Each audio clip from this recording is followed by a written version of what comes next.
Today in the Fulchester Crown Court, Kenneth John Povey and Margaret Ellen Povey stand indicted that they jointly on the 22nd of November 1973 in the city of Fulchester murdered Charles Oldbury, and on the 7th of November, together with Leonard Saxton, with intent to defraud, conspired to forge a certain codicil purporting to be the codicil of Charles Oldbury. To both of these indictments they've pleaded not guilty. Mr. Marcus Golding, prosecuting for the Crown, will address the jury. Members of the jury, on the afternoon of Wednesday, the 7th of November last, a solicitor's clerk, one Leonard Saxton, called by appointment on an old man at the residential hotel where he'd lived for the past 3 years. The appointment was at the old man's request and had to do with the signing of certain documents connected with shares. The solicitor's clerk afterwards took tea with the old gentleman and then left. With him he took not only the signed documents, but, and this is the gravamen of the case, the old gentleman's signature to a codicil of his will. Now, you might not at first suppose this to be at all out of the ordinary. Leonard Saxton was employed by Dimmock, Osprey and Turberville, a much-respected firm of solicitors, which had handled the old gentleman's affairs over many years. However, I must tell you that notwithstanding this position of trust enjoyed by the solicitor's clerk, the codicil had been drawn up without the old gentleman's knowledge and his signature to it obtained by a trick. To state it plainly, the old gentleman was a rich man. Indeed, all residents at this particular rest home were well provided for, Charles Oldbury particularly so. And the effect of the codicil was calculated to divert a substantial portion of his estate from the true beneficiary to the accused persons, Mr. and Mrs. Povey. Those, members of the jury, are the facts giving rise to the matter of the lesser charge. I come now to the events of a fortnight later. The evening of Thursday, the 22nd of November, was especially cold. Dinner at the hotel is served early, no doubt out of concern for digestions past their prime, and at about 8 o'clock that night, Charles Oldbury went upstairs to have a hot bath before retiring. From the moment he left the dining room, he was not seen alive again by any save those two persons now accused of his murder. His dead body was removed from the bath later that night, and a post-mortem examination subsequently carried out. Now, the clinical indications were not the anticipated ones. Indeed, as you will hear, the findings lead to the conclusion that this was an unnatural death. What counsel is saying is that the deceased's death was considered to be not from natural causes. The use of the word unnatural in this context carries no bizarre implications. I'm obliged to, my lord. That's all I wish to say by way of introduction to this case. I now call Mr. John Osprey. John Osprey, please. You are John Osprey, a practicing solicitor? Yes, my offices are in Bank Buildings City Centre. In November of last year, did you have in your employ a clerk, Leonard Saxton? I did. He'd been employed by you for some time? 12 years. Mm-hmm. And during that time, had you any cause for complaint? None. He was completely reliable. You had ample opportunity to form judgment as to his character? Oh, yes, indeed. The fact that you were content to employ him in this position of trust for such a time speaks for itself. A most scrupulous man. A most scrupulous man, thank you. Now then, Mr. Osprey, were you at your office in the early part of November of last year? No, I was away. I was away on a fortnight's holiday. And during the 2 weeks you were away, who was in charge of the office? For routine work, Mr. Saxton. And what if a matter had arisen requiring fully qualified professional opinion? My partner, Mr. Dimmock, was available. Mr. Osprey, when did you hear of Mr. Oldbury's death? The very next morning, on Friday the 23rd. And did you on that day visit the Pines Hotel? Yes, during the afternoon. I went through his effects there. And what did you find among them? Well, there were various papers of a business and private nature. Business? Share dealings, some property investments, that sort of thing. And the private papers? Birth certificate, marriage certificate, some old letters. He was a widower, Mr. Osprey. Yes, my lord. His wife died some years ago. Anything else? A recent codicil to his will. Had you seen it before? No. From which we may infer that you hadn't drawn it up. No, my lord. And do you now produce the codicil? Exhibit 1, please. My lord, there are copies for the jury. It's dated November the 7th, 1973. Yes, this is it. Were you surprised to see it? Oh, extremely. Thank you. Now, I think it would be helpful if you were to tell the court about the deceased. He was, I believe, a retired shopkeeper. Yes, actually, he owned several home decorating shops. He sold out to one of the big companies when he retired. Yes, he was a man of considerable substance. Oh, yes, indeed. Now, you've told his lordship that Mrs. Oldbury died some years ago. What immediate family had he? 2 daughters, both married, and a nephew. My lord, I would like at this stage to introduce Charles Oldbury's will. It is, in fact, an agreed exhibit, but perhaps we should call it Exhibit 2. Yes. I've no objection, my lord. Now, that is the original of the will drawn up by you to the instructions of the deceased and witnessed by you? It is. That is your signature? Yes, it is. Yes. It contains 3 principal bequests, does it not? That is so. Will you please tell the court who the 3 named principal beneficiaries are? Well, his 2 daughters and his nephew. And the amounts? £30,000 to each. Yes, thank you. So Mr. Oldbury had not indicated to you that he wanted to change his will? Oh, certainly not. I had no idea. Thank you. Mr. Osprey, what did you do when you returned to your office at Bank Chambers? I sent for my clerk, Mr. Saxton. Why did you do that? Well, his signature appeared as a witness to the codicil, together with that of a Miss Maria Novati.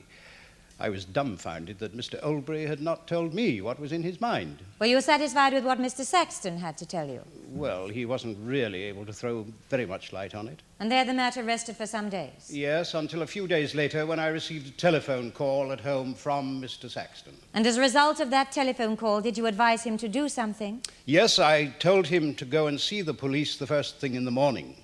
Mr. Osprey, you've had dealings with the deceased over several years. Now, plainly, you were able to form judgments about his business sense. Yes. Was he methodical in his methods? Oh, extremely. Punctilious, too strong a word? Oh, indeed not. Everything was most carefully considered. Now, forgive me for labouring the point, but with regard to documents, how was he? Oh, he read everything. Read everything. Thank you, Mr. Osprey. Thank My you, lord. Mr. Osprey. I don't think we need question you further. I call Leonard Saxton. Leonard Saxton, please. Leonard Saxton, did you receive a telephone call from someone on Monday, the 5th of November? Yes, from Povey. Kenneth Povey, the defendant. And what did he say? Mr. Povey asked me to draw up a codicil to Charles Oldbury's will and take it along with some other papers for signature.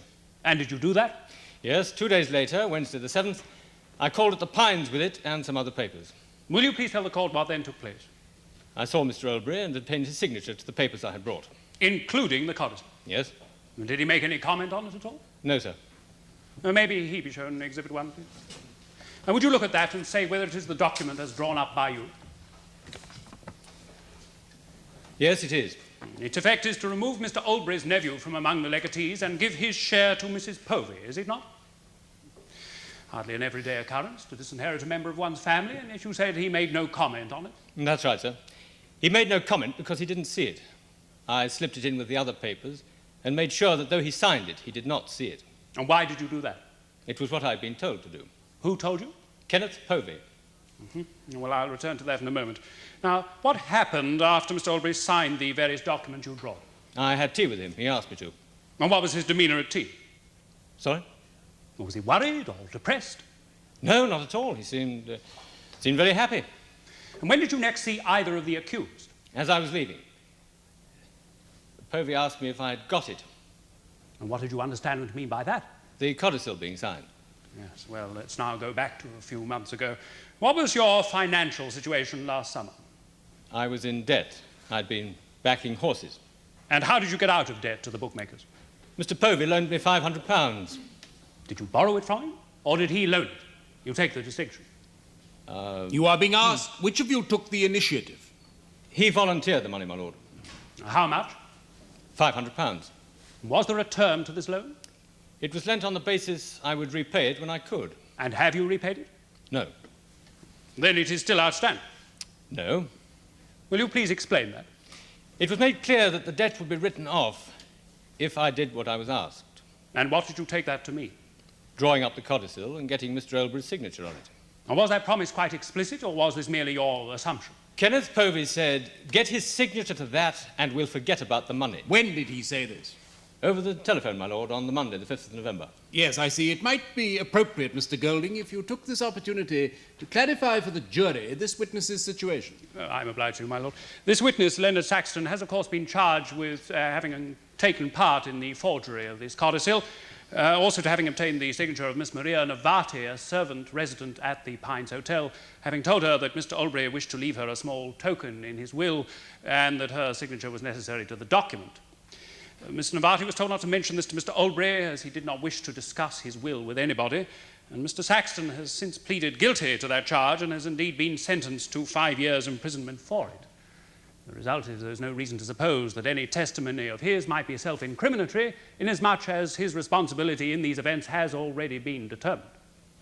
My Lord, I would like to introduce some further documents, Exhibits 3 and 4, a statement of account for Kenneth Povey's bank, and a paying-in slip on Leonard Saxton's bank. Agreed, my lord. Yes. So, you were to obtain Mr. Oldbury's signature to this fraudulent codicil, and in return, the loan would be forgotten about. Was that consideration the sole inducement, Mr. Saxton? I was told I should not go empty-handed when Mr. Oldbury died. Kenneth Povey said that? Yes. Now, I want you to be very clear about what I'm going to ask you. Was anything ever said by either of the accused about when Mr. Oldbury might die? Not at that time. You're certain of that?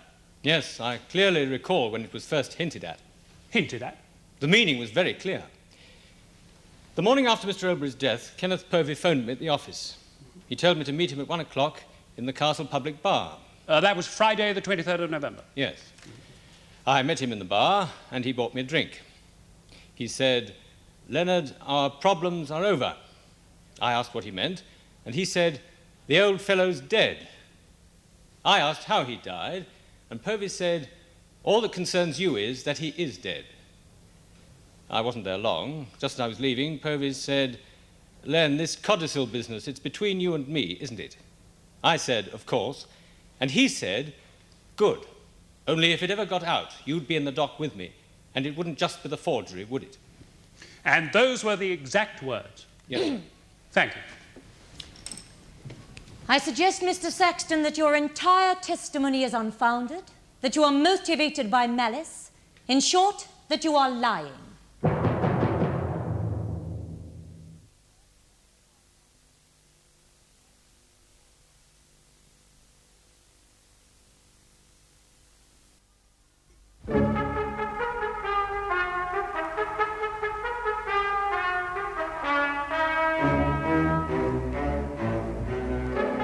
So you insist that the £500 Kenneth Povey gave to you was a loan? You say he offered you this large sum of money without even being asked? He did. Well, that's a bit odd, isn't it?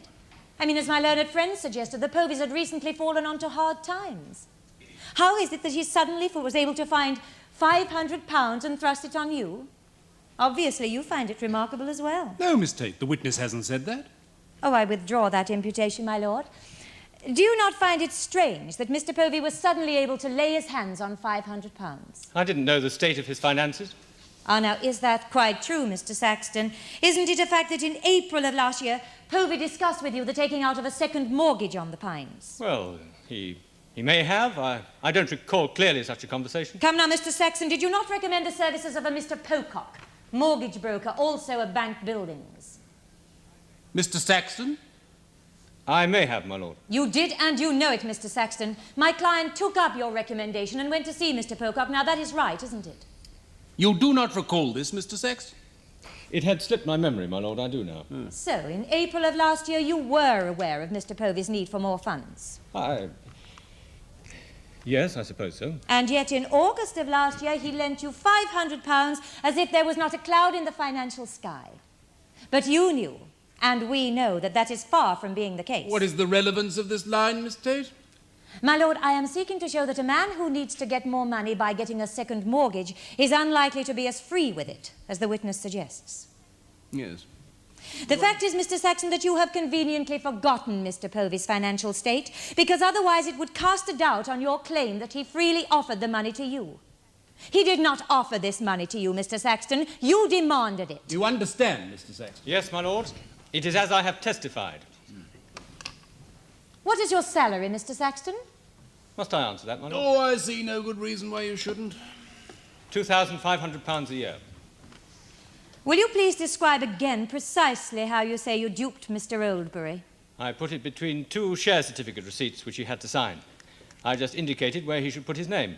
But we have heard your employer say that Mr. Oldbury was a most punctilious man about such matters. Oh, my lord, Mr. Osprey did not actually say that. He merely assented to my learned friend saying. Yes, Mr. Golding, I think that's right, but it doesn't negate the point that counsel is making. The important thing is that the witness did assent to the proposition.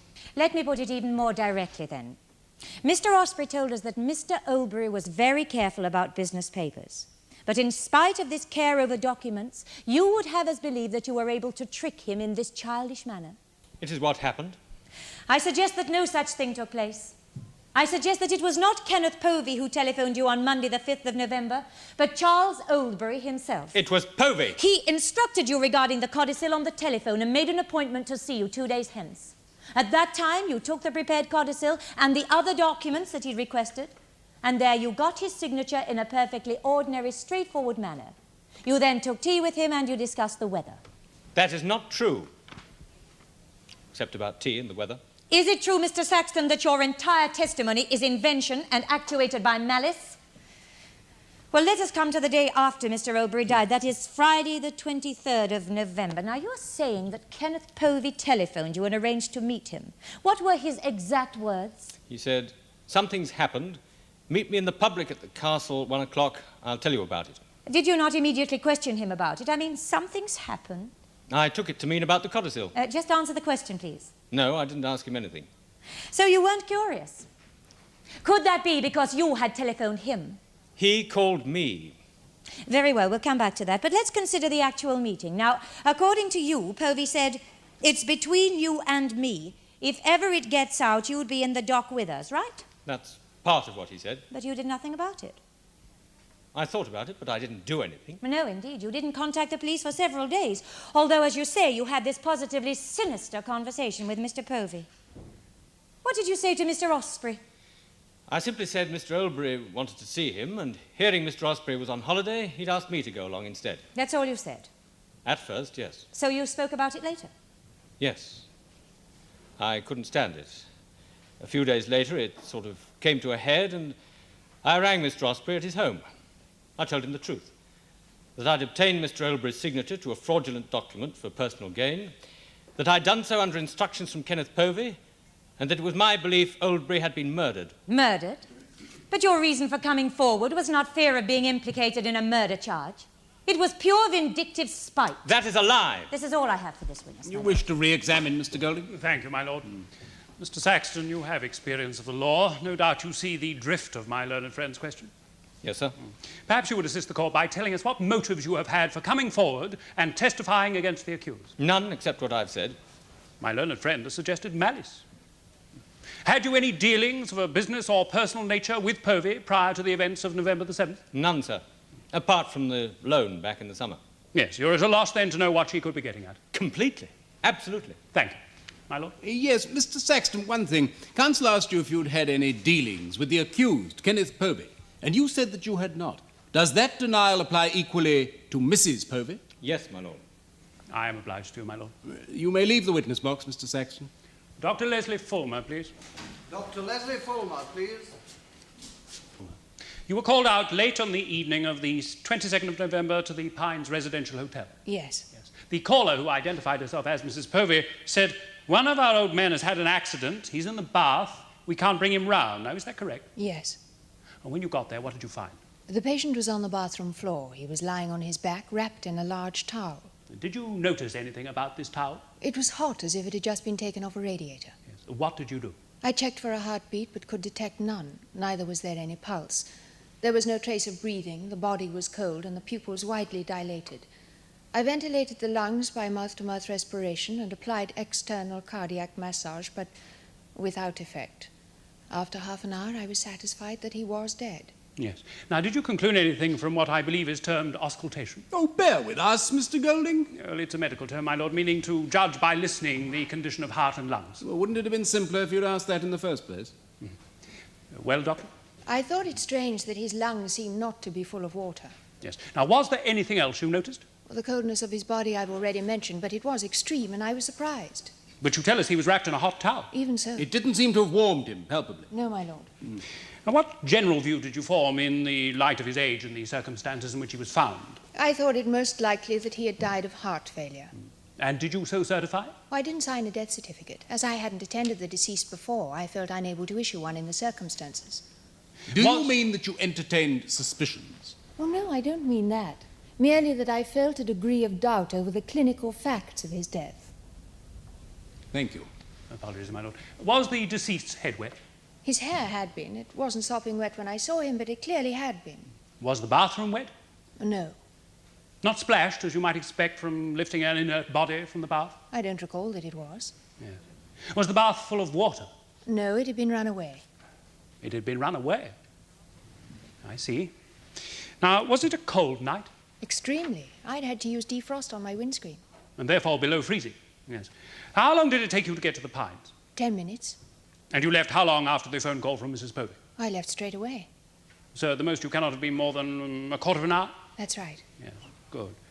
Now, what was the state of the bathroom window? Was it steamed up or not?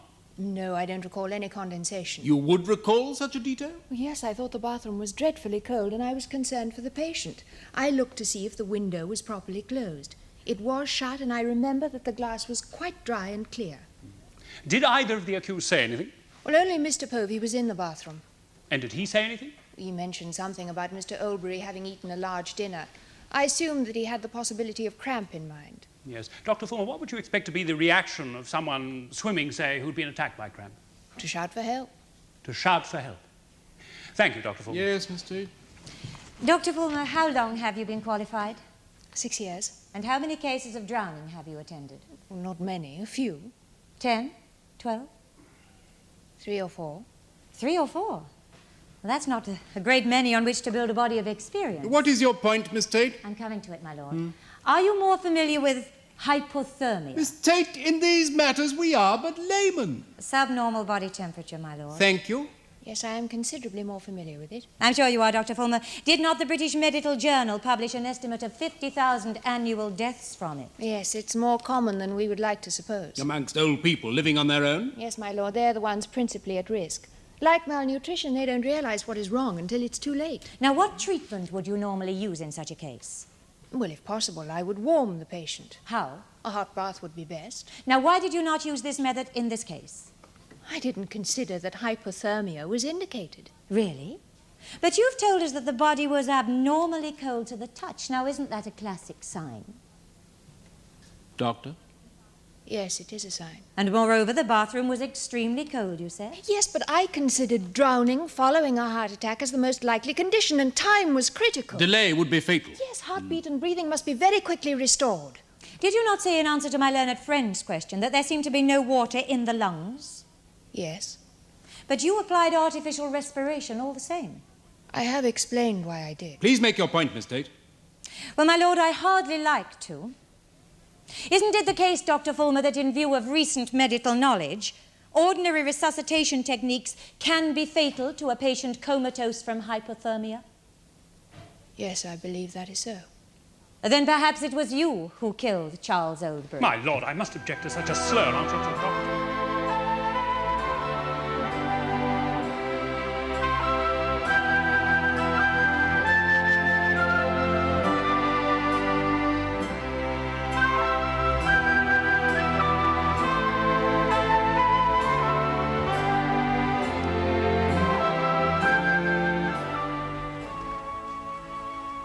The case of the Queen against Povey and Povey will be resumed tomorrow in the Crown Court.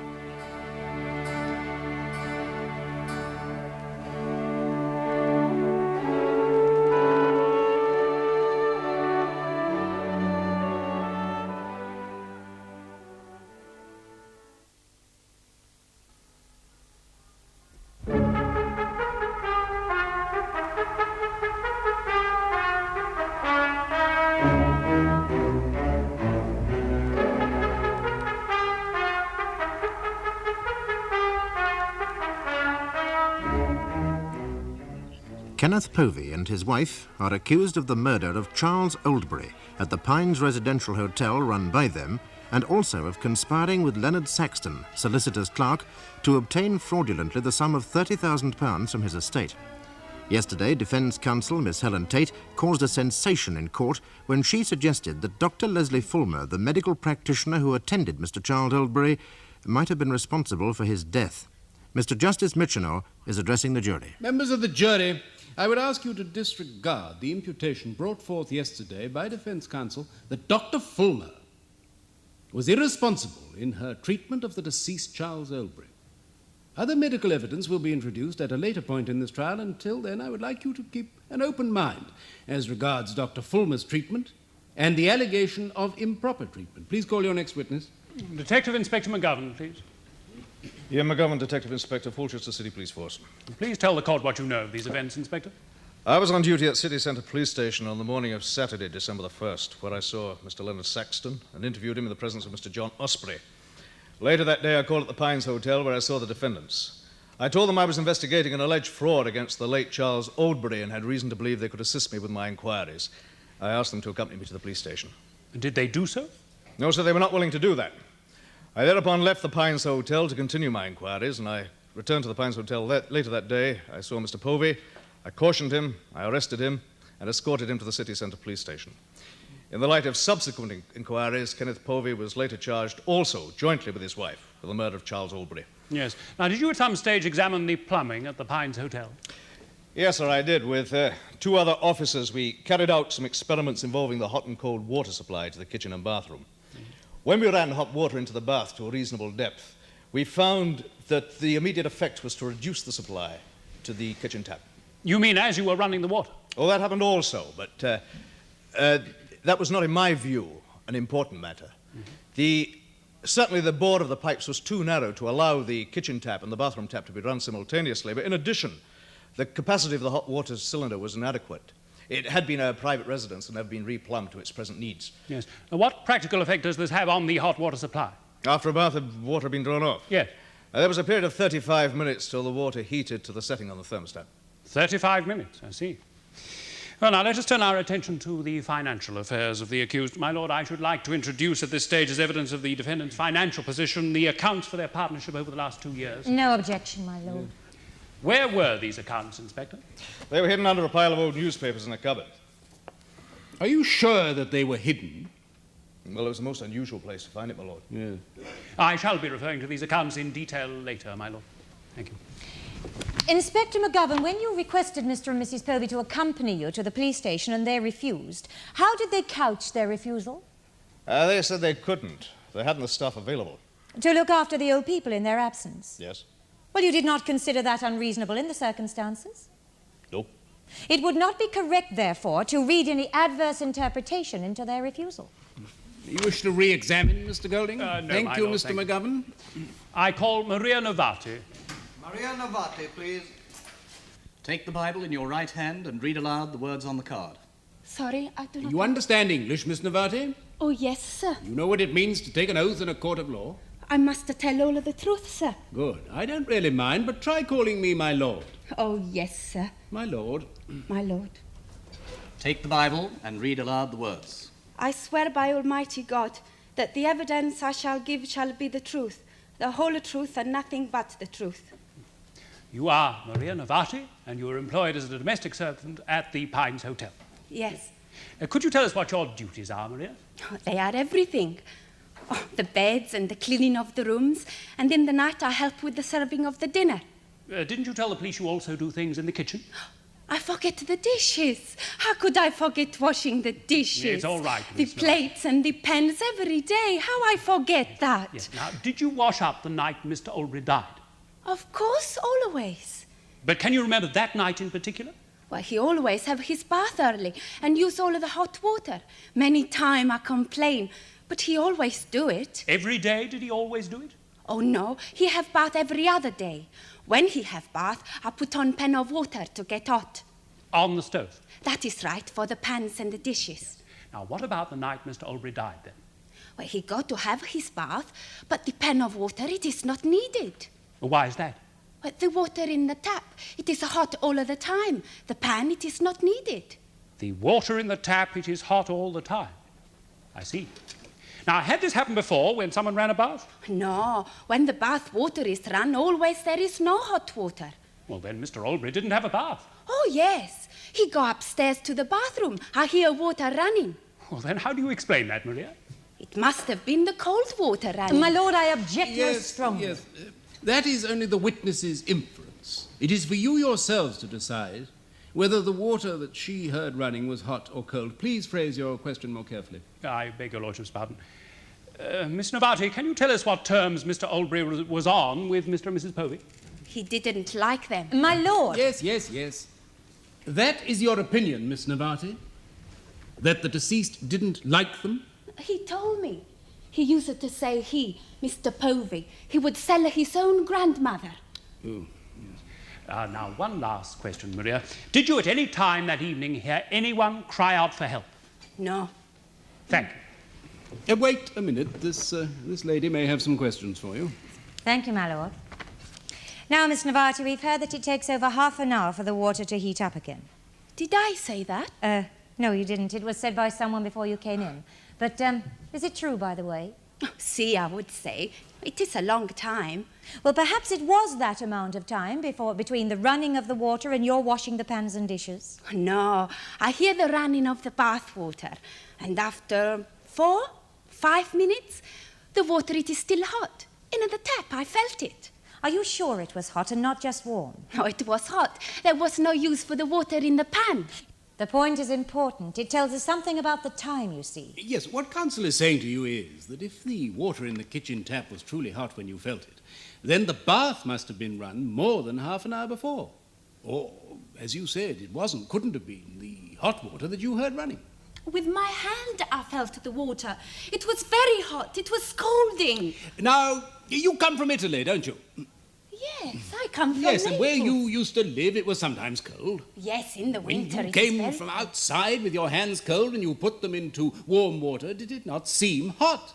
Yes, but my hands, they were not cold. In the kitchen, it was warm. I'm very much obliged, my lord. Yeah, No Mr. further questions for this witness. Mr. Golding?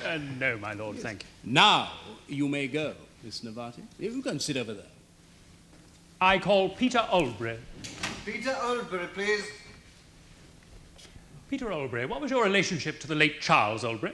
His nephew. And what other immediate family had he? Just his 2 married daughters. Any grandchildren? No, So you 3 are his sole family. that is so. How close were you? His daughters saw more of him than I did. But you did see him. Oh, yes, sometimes he would stay for a couple of days. Other times I'd go and see him. So that you could say your relationship was a good one. Oh, indeed, yes, certainly. Yes. Now, were you aware he'd left you money in his will? Yes, he told me he had. When did he tell you? 6 years ago when Aunt Tessa died, his wife died. He had left everything to her, but after she died, he made out a new will. Now, was it ever spoken of again? I don't remember it ever coming up. Would you please look at your uncle's will? You will see the 3 bequests contained in it. Now, there are 2 female legatees named there, your cousins, the daughters of the deceased. Yes, they are. Yes.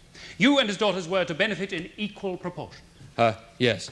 Uncle Charles really thought of me more as one of his own children. You would therefore be considerably surprised to discover that you've been disinherited.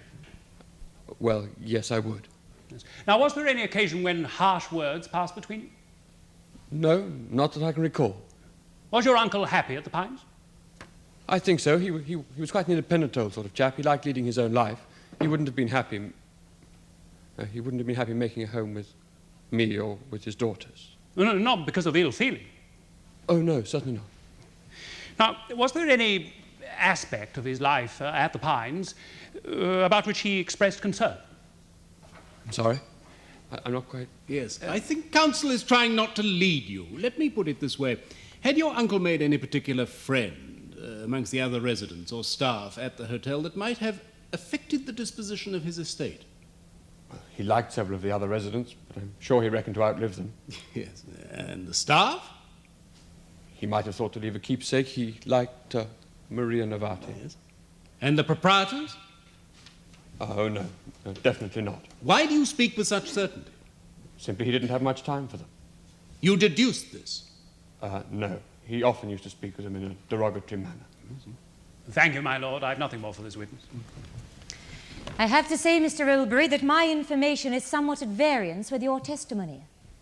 You were asked if harsh words ever passed between you and your uncle. If you ever had a row, in other words. We didn't.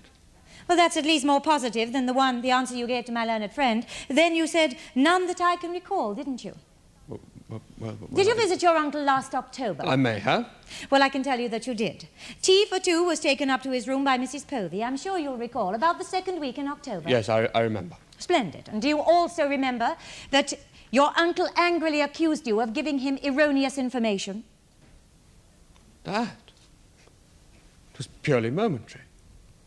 I mean, his anger quickly passed. I see. Well, would you like to tell us about it? He had some money available, and I told him about some property he might put it in. Are you an investment consultant then, Mr. Oldbury? I'm an estate agent, as I'm sure you're perfectly well aware. Yes. Just answer the questions, will you? And just when did you proffer this advice?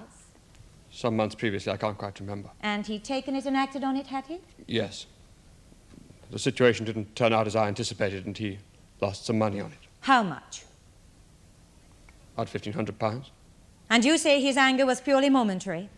I hardly feel most people's response would be as ephemeral in the circumstances. He was a very generous and kindly man.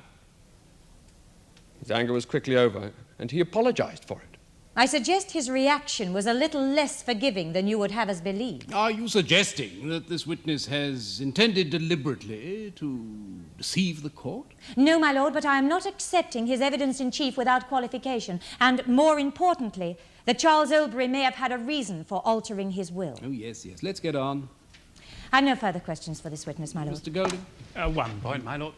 Mr. Oldbury, you said earlier that your uncle was in the habit of staying with you for a couple of days. Yes, he was. Yes. Now, did he by any chance come and visit you after you'd had those few words in his room that day? He stayed with us for the weekend. He stayed at your house? Yes. By the first week in November. Were any more words exchanged? But heavens, no. It was all very relaxed. I mean, he enjoyed being with us, and we enjoyed having him. Thank you, Mr. Oldbury. You may stand down, Mr. Oldbury. Call Dr. Stanhope, please. Dr. Stanhope, please. Dr. Stanhope, did you carry out a post-mortem examination on the body of Charles Oldbury in November last year? I did. Will you please tell the court your findings? I formed the opinion that death was from cardiac arrest. Heart failure, my lord. Would you have expected that from his general physical condition? I found no significant evidence of cardiovascular disease. For a man of his age, he was in good condition. Then what, in your view, could have brought it about? An analysis of tissue samples points to an extremely low body temperature at the time of death, possibly less than 25 degrees centigrade. Without proper treatment, the heart would beat increasingly slowly and would eventually stop. Thank you. You've been most helpful, Doctor. Do you wish to cross-examine, Mr. Thank you, my lord, yes. I would ask your indulgence, Doctor, if my questions seem excessively naive. Now, this very low body temperature that you speak of, hypothermia, isn't it? Yes, that is its name. And yet you referred to... cardiac arrest. Exactly so. The hypothermia would be a predisposing condition. Ah, understood. Now, and you must forgive me if this is foolish, is there not a condition known as fibrillation which could lead to heart stoppage? There is, and it could. What is this condition, please, Doctor? Fibrillation, my lord, is the uncoordinated, irregular activity of the muscle fibers of the heart. One takes to be serious. Without the immediate use of electric shock equipment, my lord, it could lead to death. Now, obviously, you examined the body carefully for marks of injuries. I'm so sorry. Is that a question? It was. Well, of course I examined the body for marks of injury. There were none, apart from what one would expect from resuscitation techniques. And what were those? Rib fractures over the heart. Good heavens. It is to be expected with external cardiac massage, especially where the patient is elderly. I see. But apart from these therapeutic injuries, there were no other marks, no scratches as if the deceased had been forcibly restrained from getting out of the bath? I found none. No marks of any kind, however insignificant or superficial? Oh, only skin discoloration. Where? On the chest. And what did you assume it to be? I took it to be a pressure mark from the heart massage. A pressure mark? Bruising. Bruising. Thank you, Dr. Stanhope. Thank you very much indeed.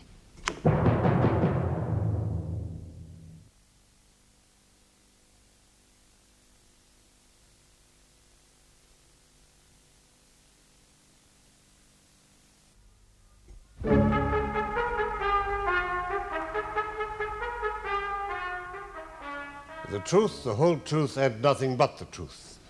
George Andrew McIver, Professor of Medicine at the University Hospital of Fulchester. Now, I think you're familiar with the medical findings in this case, Professor. I have studied the deposition of Dr. Fulmer and the pathological notes of Dr. Stanhope. Good. Now, I believe you're especially interested in the problems of human survival in sub-zero temperatures and have, in fact, acted as advisor on various government-sponsored visits to the Antarctic. That is correct.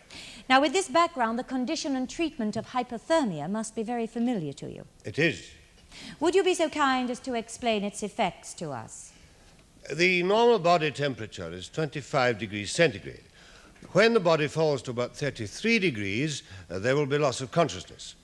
Below 27 degrees, the respiration and heart rate will become virtually undetectable. At this stage, the borderline between life and death becomes ill-defined. Would you say that this was a condition similar to that of drowning? Well, of course, it's an entirely different thing. But having said that, there are circumstances in which it would be extremely difficult to distinguish between the two. Would the same treatment be appropriate to both cases? Emphatically not. Now, have there not been some very recent studies in this field? There have indeed. As recently as October 1973, studies of hypothermia treatment were reported in the proceedings of the Royal Society of Medicine. You see, I do want to be fair about this. Dr. Fulmer is not on trial here today, but we do have to establish the probabilities of the situation. Now, would you say that normal resuscitation techniques, as for drowning, have sometimes been applied to cases of hypothermia? No doubt of it. And could this bring about the death of the victim? Perfectly possible. But these hazards of treatment, until recently, have been imperfectly understood by the majority of medical practitioners. Now, I ask this in order to be fair. Your constant anxiety to be fair to Dr. Fulmer does you credit, Miss Tate. Yes, this area of research has become particularly relevant because of the recent upsurge in boating and the resultant increase in accidents at sea. The activity where you might expect to encounter both conditions. Yes, indeed. And it is hard to tell the difference. It can be. And since time is not on one side in either case, it often is. What would a trained observer look for in hypothermia? Well, as I said, the heart rate and respiration would be imperceptible. The pupils widely dilated, the body temperature, the body particularly cold to the touch. To some extent, one would judge by the circumstances in which the victim was found. Obviously, if it were known that the person had not been long in the water, one would infer drowning rather than hypothermia. Now, given the circumstances in which Charles Oldbury was found, would you have applied immediate artificial respiration? My lord, I object. Yes, one moment, Miss Tate. Professor, what would be your first action on being called upon to attend a patient whose circumstances and condition was so ambiguous, in fact, that you couldn't tell whether it was hypothermia or drowning? Well, if the body were remarkably cold in the given circumstances, I think I should presume hypothermia and restore the patient to a viable temperature. Before doing anything else? Yes. How would you restore temperature? A hot bath. Wouldn't that cause shock? No. Water, say, of 44 to 46 degrees centigrade. It would be unwise to attempt any other therapy until the body was sufficiently rewarmed. What could happen? Well, below 25 degrees, the heartbeat would be so minimal that excessive stimulation might induce ventricular fibrillation. Without proper equipment, this would be irreversible. Would you be so kind as to take us through Dr. Fulmer's deposition? Mm-hmm.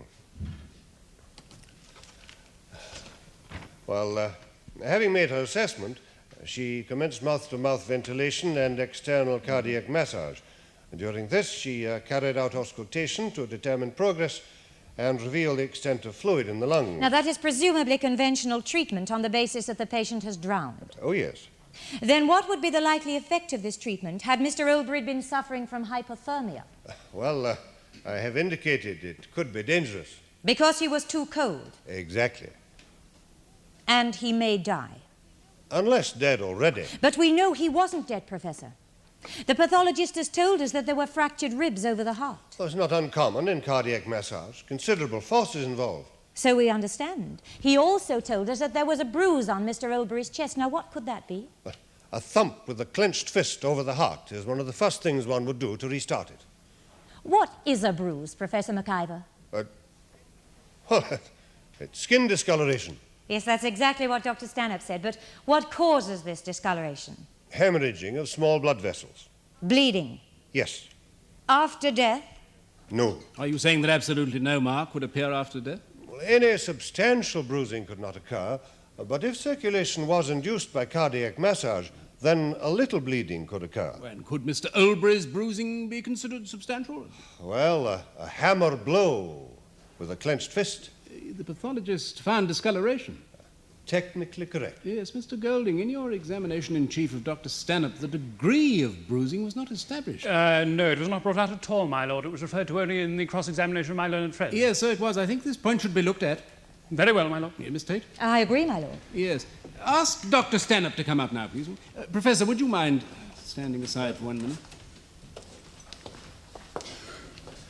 You are still on oath, Dr. Stanhope. Yes. Doctor, you will have heard the opinions expressed by the last witness, and obviously you will appreciate the significance of the bruising as a pointer to time of death. Yes, my lord. Can you be more precise about the nature of the bruising over the heart? It was substantial, consistent with a blow to restart the heart. Of an intensity not to be expected if the blow had been struck after death? That would be my opinion, my lord. Thank you, Dr. Stanhope. I've no further questions for Professor McIver, my lord. Do you wish to cross-examine the professor? Yes, my lord. Yes. Professor, I have just one point that I wish to make very clearly. This condition of fibrillation we have heard so much about, it is only a possible outcome of Dr. Fulmer's treatment, is it not? I would rate the possibility fairly high. I see. Nevertheless, it must remain conjectural. Thank you, Professor. Yes, No further Professor. questions, my lord. I take it that the absence of fluid in the lungs, established by Dr. Fulmer's evidence and the autopsy report, does dismiss drowning. Yes, my lord. Thank you, Professor. You may go. Miss Tate? I call Margaret Ellen Povey, my lord. You are Margaret Ellen Povey, and you are proprietor of the Pines Residential Hotel, Fulchester. Yes, ma'am. Do you know Leonard Saxton? Yes. How well do you know him? He was my lover.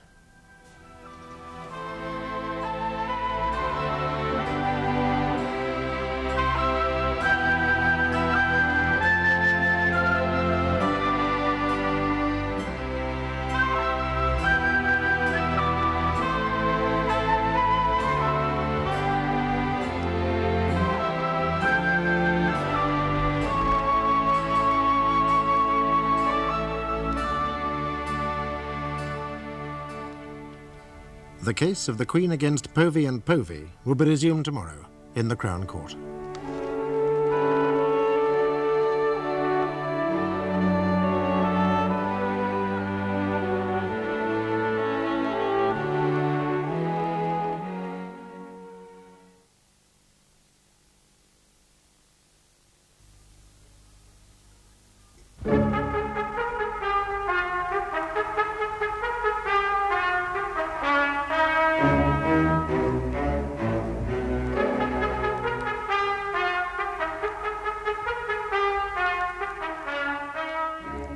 Kenneth Povey and his wife are accused of the murder of Charles Oldbury at the Pines Residential Hotel run by them, and also of conspiring with Leonard Saxton, solicitor's clerk, to obtain fraudulently the sum of £30,000 from his estate. Yesterday, Mrs. Povey told the court that Leonard Saxton, the principal witness for the prosecution, had been her lover. Mrs. Povey, you will understand that the court requires to know about your relationship with the chief witness against you. You do see that? Yes, ma'am. Right. Now, will you please tell the court what happened on the evening of November the 22nd? Dinner was served at the usual time, 7:15. Mr. Oldbury had been out to the cinema that afternoon and had got a bit cold. It was freezing all day, and he told me that the cinema had been very cold. He didn't look very well. I said that instead of having coffee in the lounge with the others after dinner, he should run a hot bath, and I'd get Maria to bring him up a drink to his room later. Was this usual, looking after a resident like this? Oh, yes. We really tried to make them feel at home. It doesn't help if they get ill. We just couldn't manage. No, I see that. And did he do as you suggested? Yes, he left the table and went upstairs. And ran the hot water? Well, I assume so. I heard the water running. Now, what was Maria doing at this time? Oh, clearing the dining room. Not washing up? Oh, no, she had the coffee to serve in the lounge first. I see. Now, how long between the clearing of the dining room and her washing the pans and dishes? Oh, 20 minutes. Then if Mr. Oldbury started to run the hot tap when he left the table, and Maria heard it running when she was washing the pans and dishes, it must have been running for a whole 20 minutes. Oh, that isn't what happened. Well, would you please tell the court what did happen? Mr. Oldbury left the dining room and went upstairs. He went into the bathroom and turned on the hot tap and then went to his room. He couldn't find his bath towel, so he came down again, turned off the hot tap, and then he came to find me. How do you know that this is what happened? Because I said I would get him a towel and put it in the bathroom ready for him. When I went up, the bath had hot water in it. And where was Mr. Oldbury? He'd gone to his room to get undressed. I see. What was the next thing you heard? The sound of water running again. And what did you assume it to be? Mr. Oldbury running the cold in. After 20 minutes, on such a cold night? Well, the water was very hot, and he'd run a lot in. Now, where were you when this happened? I was in the kitchen helping Maria. And yet we've heard Maria state that the water, when she felt it in the kitchen tap, was hot, sufficiently so that she did not require the pan of water that she'd put on the stove to heat. But Detective Inspector McGovern has told us that it took 35 minutes for the water to heat up again. So surely after only 20 minutes, the water would be tepid at the most. Oh, that is easily explained, my lord. I'd be greatly obliged if you would do so. When it's very cold, my husband turns the thermostat up. On the hot water tank? Yes, it's an immersion heater. Had he done so on this occasion? Oh, yes. I said, Ken, it's so cold, you better turn the heater up. Did you actually see him do it? Yes, my lord. And was it turned down again after the cold spell had passed? Yes, I did. The weekend was very mild again, and it's a waste of electricity. Yes, now let's see. This would be the weekend of the 24th, 25th of November. Yes, my Well, this must affect the police experiments. Perhaps Detective Inspector McGovern could be recalled, my lord. Mr. Golding. I've no objections, my lord, when Mrs. Povey has finished her evidence. Yes. Carry on, Miss Tate. My lord. So you were saying, Mrs. Povey, that you were helping Maria with the washing up, is that right? Yes, ma'am. Now, what happened next? When Maria had finished the washing up, I let her go. But what about Mr. Oldbury's hot drink? Maria's a Catholic, wanted to go to confession, so I said not to bother, I'd do his drink. And did you? Yes, I made him some drinking chocolate and took it up to his room. About what time was that? About 9. And was Mr. Oldbury there? No. What did you think? That he was still in the bath.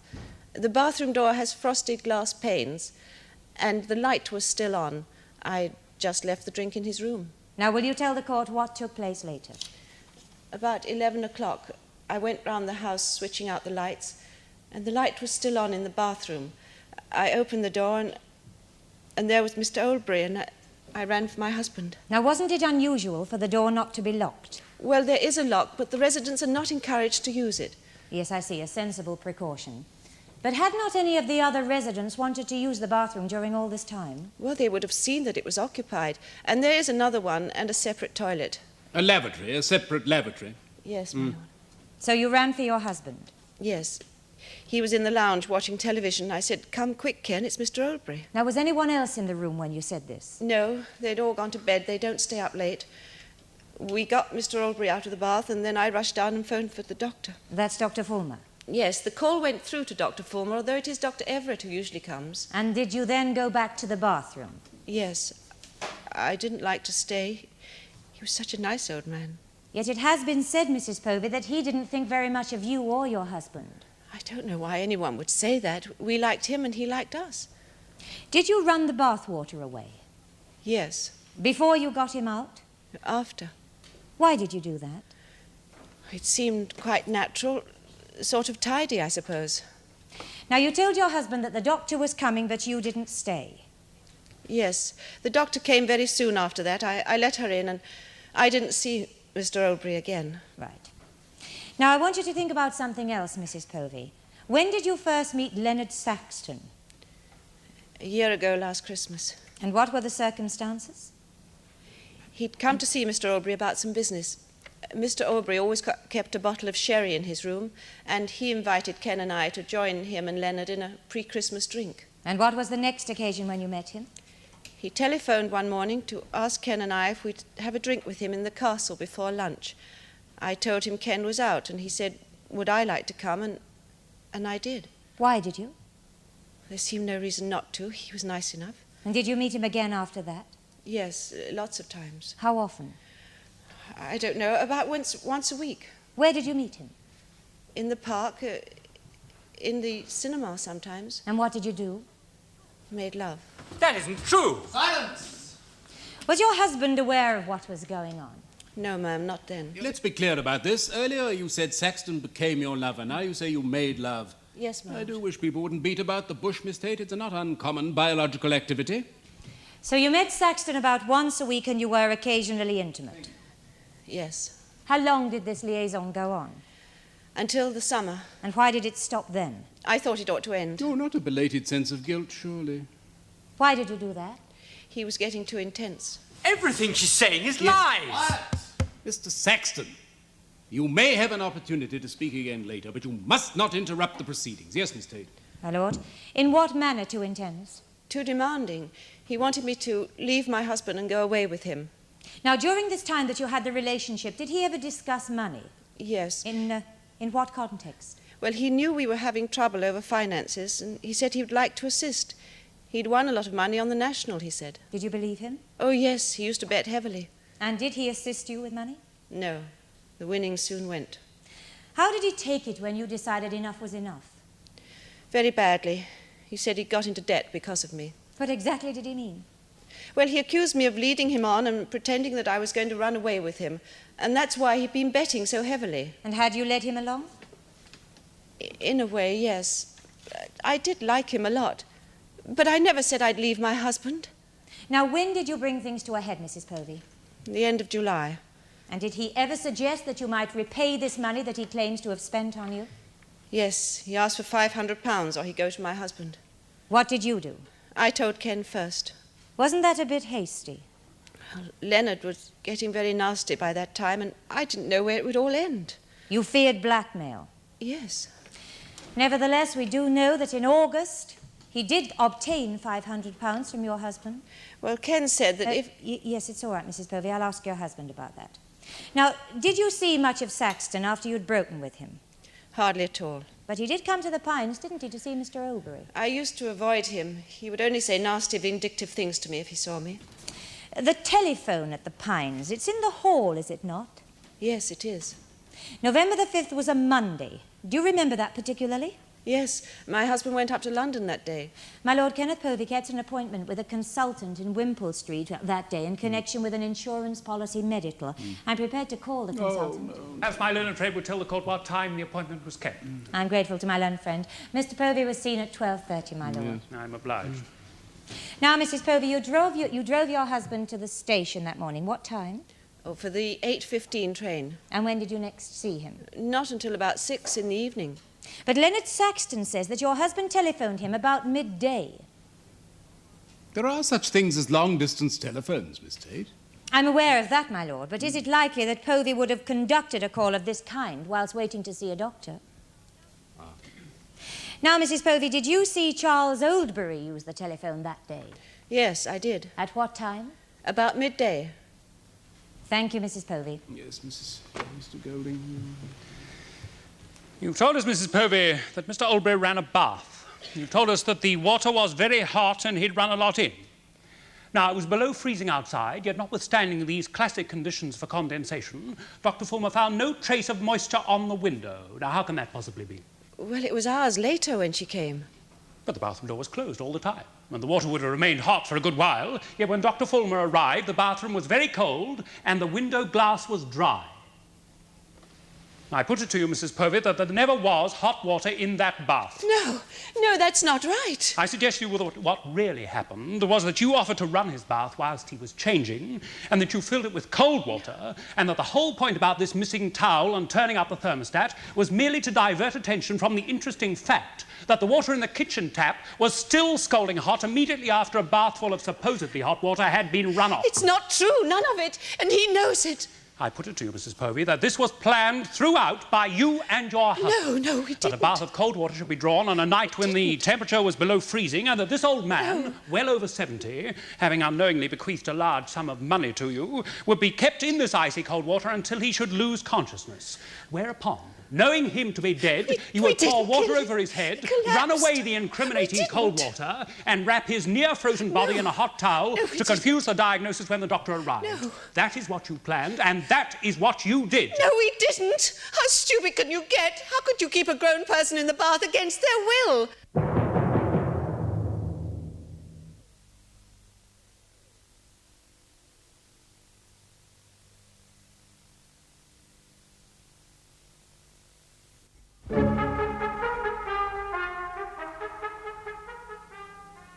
In your outburst a few minutes ago, you asked a question, Mrs. Povey. How indeed could you restrain a poor old man from getting out of his bath? Well, I shall show you the answer to that question, Mrs. Povey. You are, I believe, a state-registered nurse. I am. Indeed, you became a theatre sister, I believe, during your 12-year service.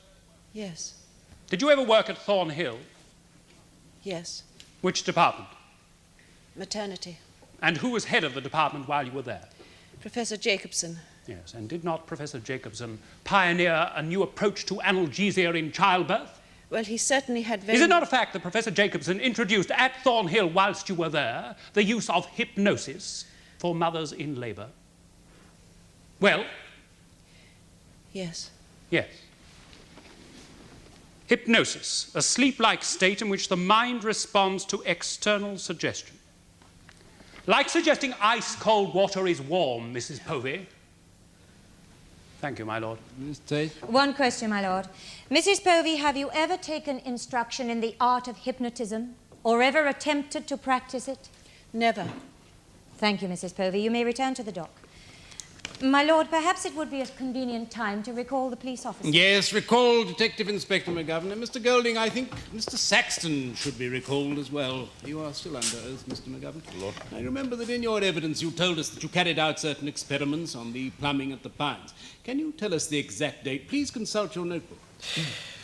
It was Tuesday, December the 4th, my lord. Yes, and you said, did you not, that it took 35 minutes for the water to heat up to the thermostat setting? Yes, my lord. Now, if the setting was higher, would it not take longer to heat up?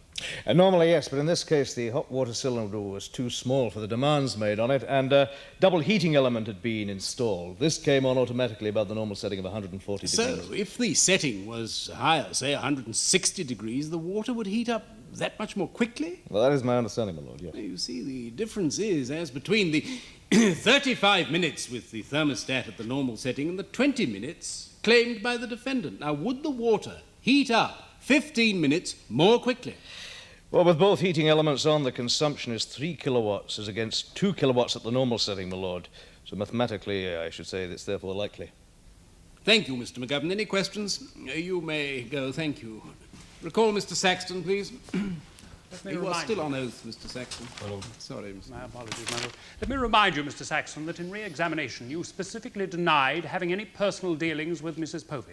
Now, do you stand by that? Yes, I do. Did you have a drink with Charles Oldbury and the two defendants in Mr. Oldbury's room the Christmas before last? Yes. I see.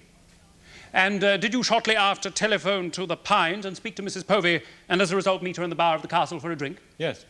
By herself? She was alone? Yes. Are you in the habit of asking married women out alone for drinks at an hotel? No, my lord. Why did you on this occasion? It just seemed a sociable thing to do, my lord. And did you make further plans to see her? No, sir. Then if she says, as you have heard her do, that you and she met regularly, that would be untrue. Definitely untrue. And did you at any time have sexual intercourse with her? No. Did you ever touch her? The expression, I believe, is petting? I only ever kissed her, my lord. Are you seriously saying that you kissed this woman, and yet you were able earlier to deny to this court that you had any dealings with her? It happened once, and that was all. It was never referred to again by either of us. But in what circumstances did it occur? I had one a lot on the National, and I saw her in the town centre that Saturday evening and suggested we had a drink. We went into the castle, and I bought her a Dubonnian soda. I was so pleased with life, I suddenly kissed her. And what was her reaction? She said, "I'll have to keep an eye on you." And that was it. Did anything of a similar nature ever occur again? No, my lord. I see, thank you. Yes, Mr. Golding? Yes, Miss Tate? no Mr. Saxton, you may return to your seat. I call Kenneth Povey, my lord. You are Kenneth John Povey, proprietor of the Pines Residential Hotel, Fulchester. Yes? Mr. Povey, why did you need to raise money last April? Well, I had to spend a lot on the Pines. The council said I had to put in fire escapes to the upstairs landings, and the wiring had to be entirely redone, and also we built on the sun lounge. I found myself faced with £4,000 worth of work. So it wasn't high living? Far from it. Did this situation worry you?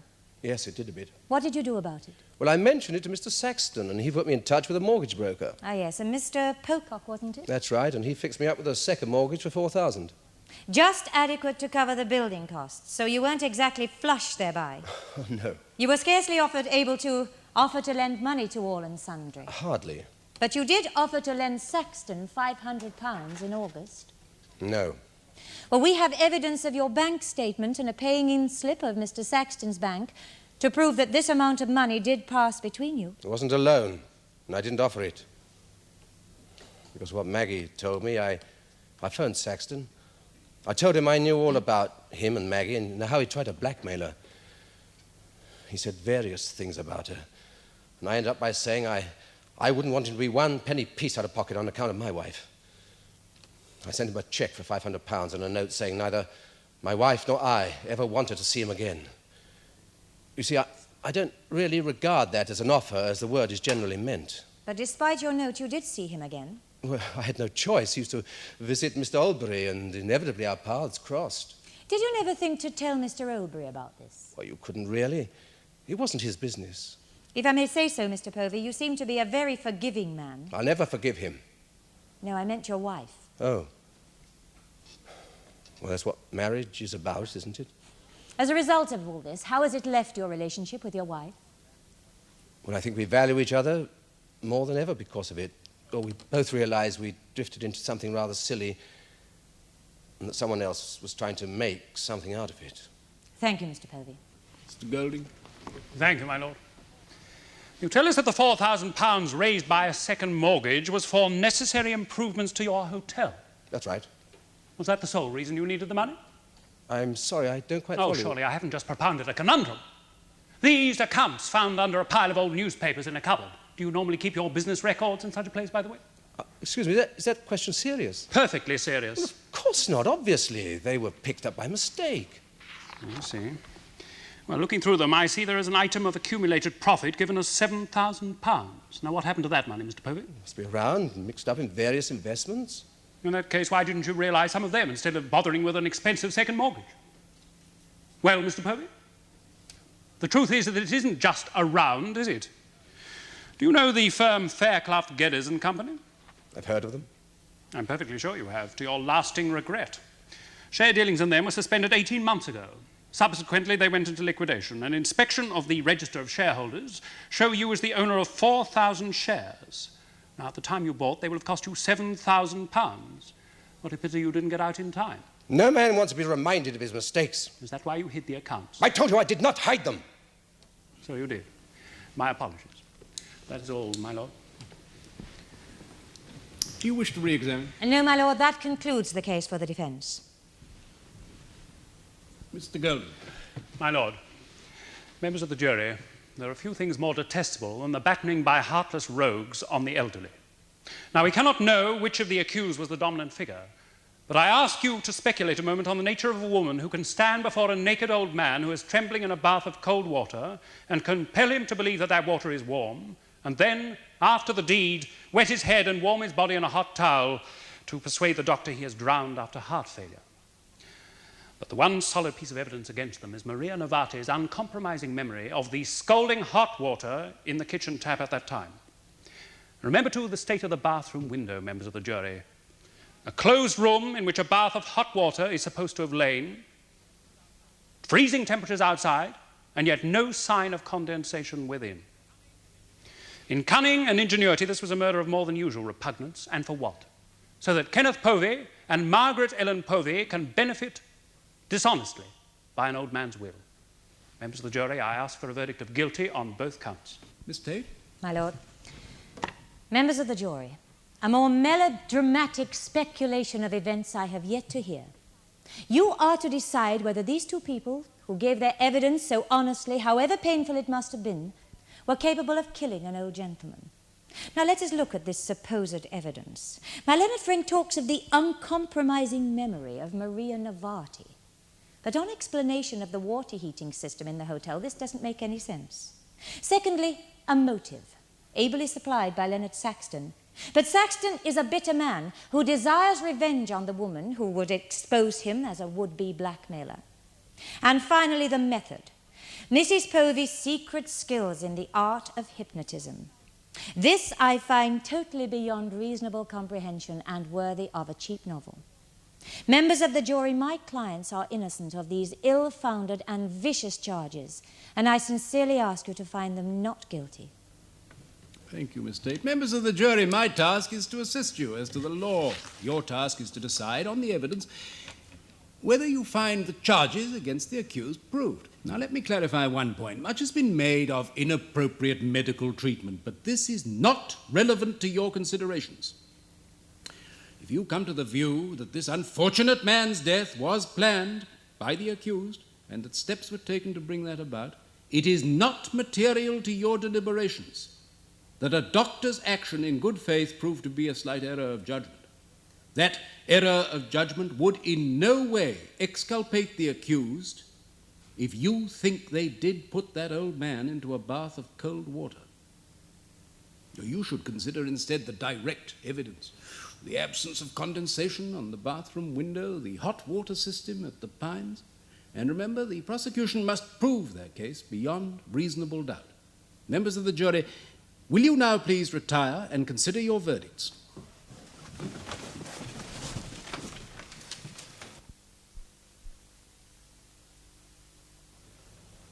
On the first count of murder, do you find the defendant, Kenneth John Povey, guilty or not guilty? Not guilty. Do you find the defendant, Margaret Ellen Povey, guilty or not guilty? Guilty. On the second count of conspiracy to defraud, do you find the defendant, Kenneth John Povey, guilty or not guilty? Not guilty. Do you find Margaret Ellen Povey guilty or not guilty? Guilty. Are those the verdicts of you all? Yes.